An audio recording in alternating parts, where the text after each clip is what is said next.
Hey yo, what is going on, viewers of the tube? First, my name is Tyler, and I'd like to introduce you to the channel that has more game than Doug Dimmadome on the b-ball court.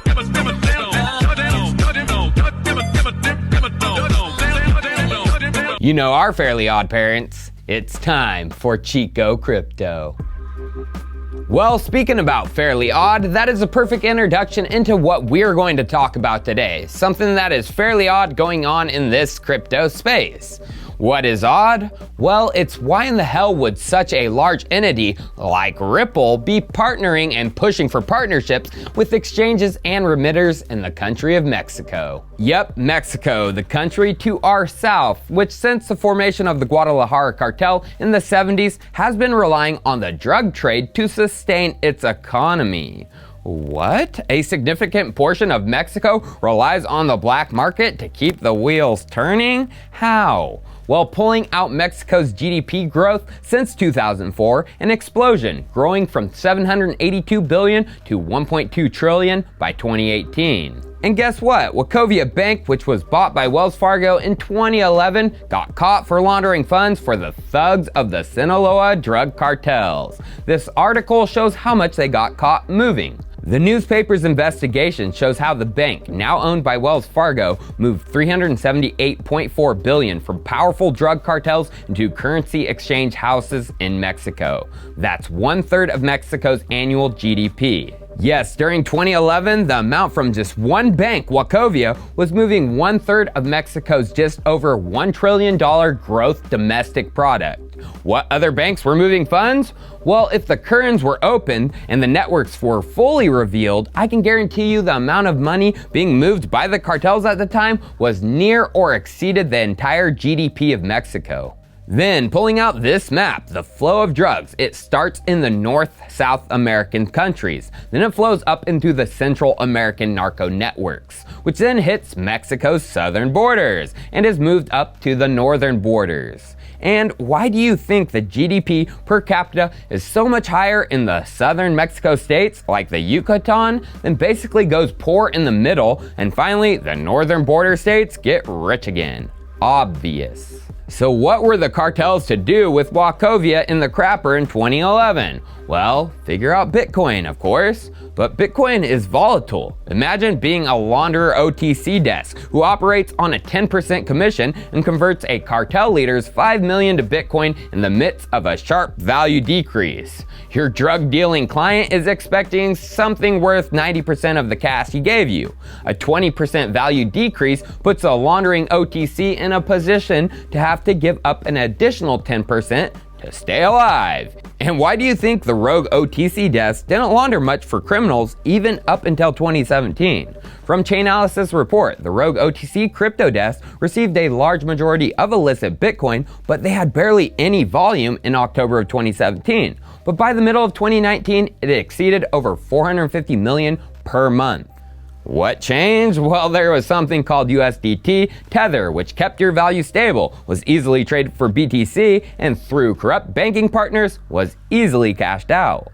Bitfinex, Tether, and crypto capital ring a bell? Yeah, regulators are hot on that laundering scheme's tail. The New York AG, civil suits, and even what we think an old partner in crime, Chainalysis, are putting pressure on Bitcoin and thus the Tether trails. So what are the criminals to do if that's about to be shut down? Well, in my opinion, lay low, but hide in plain crypto sight, while a shining star is paving the way for full regulatory clarity, just when the SEC stops their review of their ledger. You know who that is. Ripple XRP. Like I mentioned in my troll video posted a couple weeks ago, the Ripple company was the first virtual currency entity to be investigated by the SEC. So what happened? Well, Ripple was acting directly as a money service business. So the attorney office for the Northern District of California, yeah, my own district's AG, shook down Ripple. According to the documentation from the NorCal AG, they made Ripple pay 450 grand in the form of a cashier's check.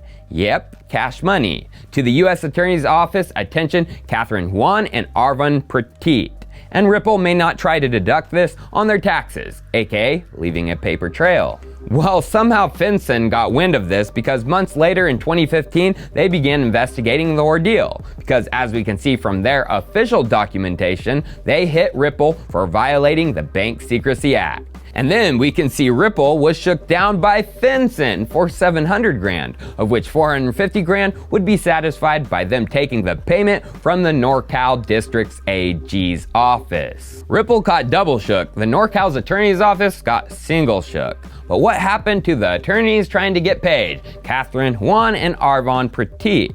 And who was their boss at the time? Well, Katie, she actually had some prior experience before the Ripple Bank Secrecy Act debacle. She worked on the Silk Road case, helping take it down. And then she helped prosecute the corrupt Secret Service and DEA members who embezzled money during the case. Assistant U.S. Attorneys Kathryn, Haun, and William Fritzen of the Northern District of California and trial attorney Richard B. Evans of the Criminal Division Public Integrity Sector are prosecuting the case. Assistant U.S. Attorney Arvon Petit of the Northern District of California handled the asset forfeiture aspects of the case. Haun and Petit again.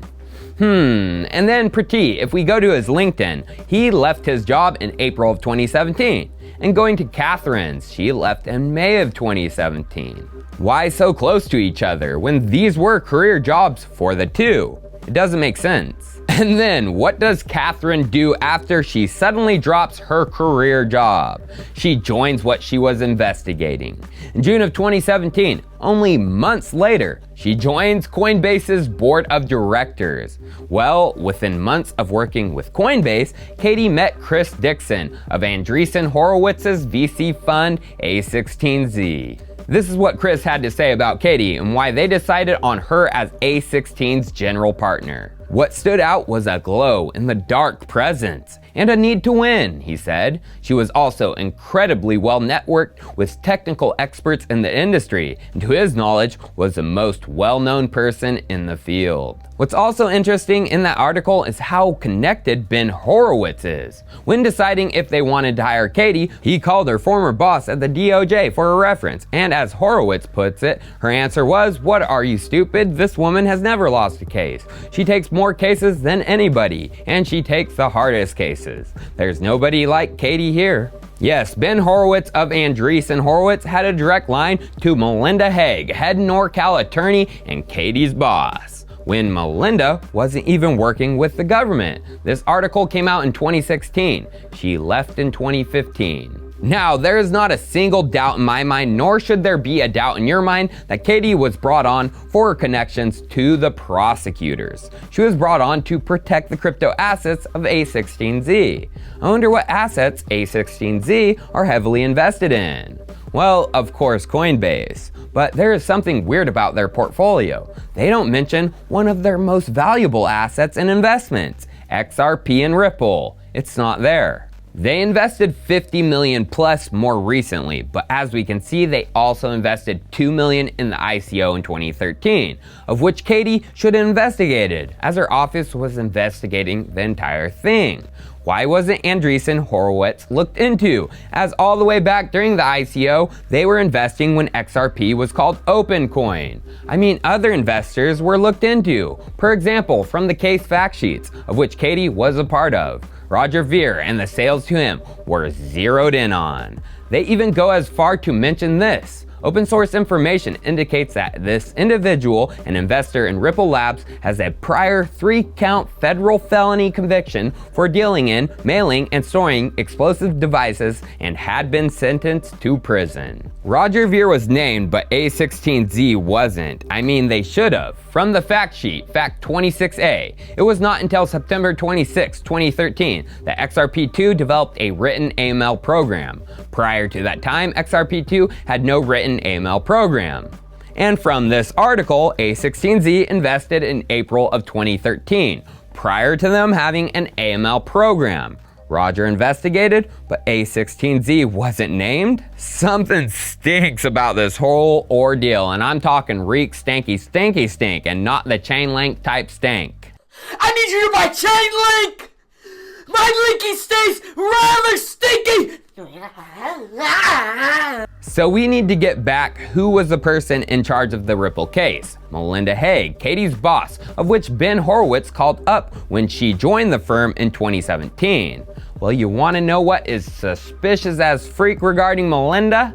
FinCEN issued their judgment against Ripple in May of 2015. In 1 month, Melinda stepped down. July of 2015. And we should all know that when people step down from the government, it's usually because they got caught doing something they were not supposed to. And then, within 2 years, her buddies and partners in courtroom crime, Katie and Arvon stepped down from their career jobs. Something does not make sense. And now you have Katie joining Brad Garlinghouse on stage, CEO of Ripple, at major conferences like Recode 2018 to speak on crypto regulations and how XRP is doing the right thing. You've had regulatory issues, Brad, right? I didn't hear that. We have regulatory what? You got... We certainly are following the regulatory dynamic. Yeah. Well, we know A16 is great friends with Recode, as Ben has had co-founder on Recode on a podcast more than a few times to talk about the industry. You need some more? Well, Katie has talked about her early investigations recently too, earlier this month. Not the XRP one, as no one wants to talk about that one to this day, but the Silk Road investigations and how messy that was. Bitcoin.com covered this, of which CEO is Roger Ver, who was named in the XRP investigations she was a part of. This is what Bitcoin.com got from the discussions with Katie. The discussion with Haun further highlights how the Silk Road case was quite messy, and many constitutional laws were broken by rogue agents in order to disrupt the site. Still, the US government, with no thought towards constitutional law and a complete disregard for true justice, based all their Silk Road evidence on the shameful ethics of Curtis Green and 2 rogue cops, Carl Mark Force and Sean Bridges.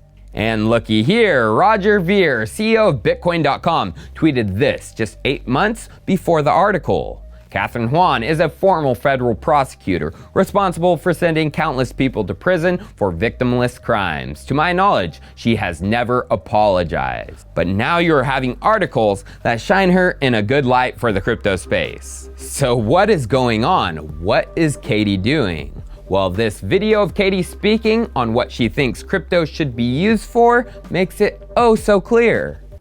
And that's not even to mention the $600 billion international remittance market. This is money that people are sending home. And of money that people are sending home, consumers, some of them who can least afford it, are spending $30 billion in fees to middlemen.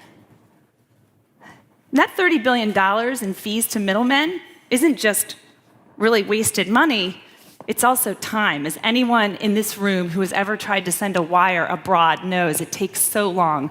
I mean, if you think about it, it's certainly crazy that in 2018, with smartphones, it takes longer and it costs more to wire money to another country than it does just to carry a suitcase of cash on the plane. And cryptocurrencies are poised to change that. Yes, remittances, with the amount Mexico transferred in 2017 plastered on her PowerPoint presentation.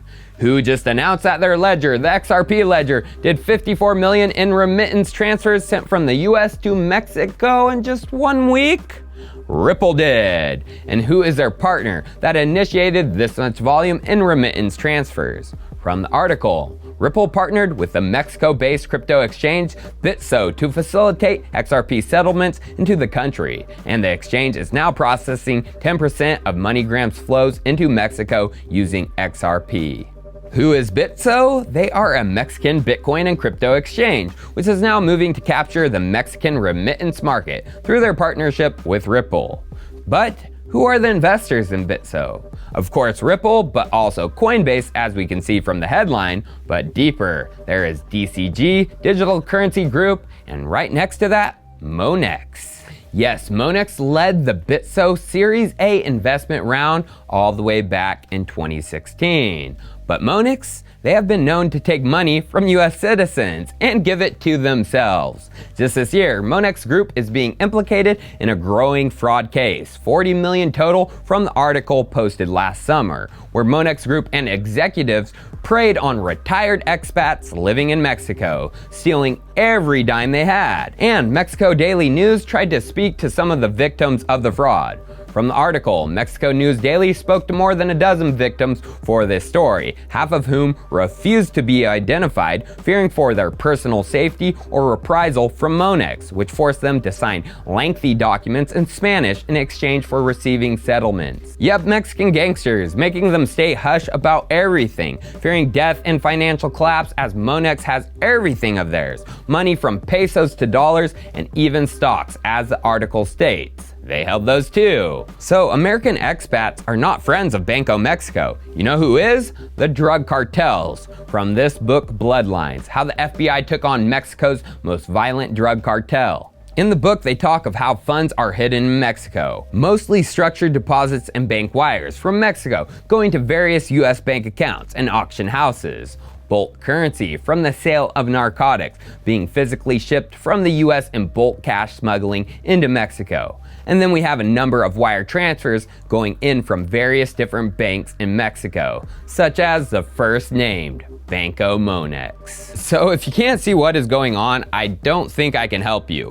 Why do you think many major banks pulled out of the remittance market after these cartel investigations? Bank of America, HSBC, Citigroup, and even JP Morgan. Well, drug cartels and the possibility of doing business with them.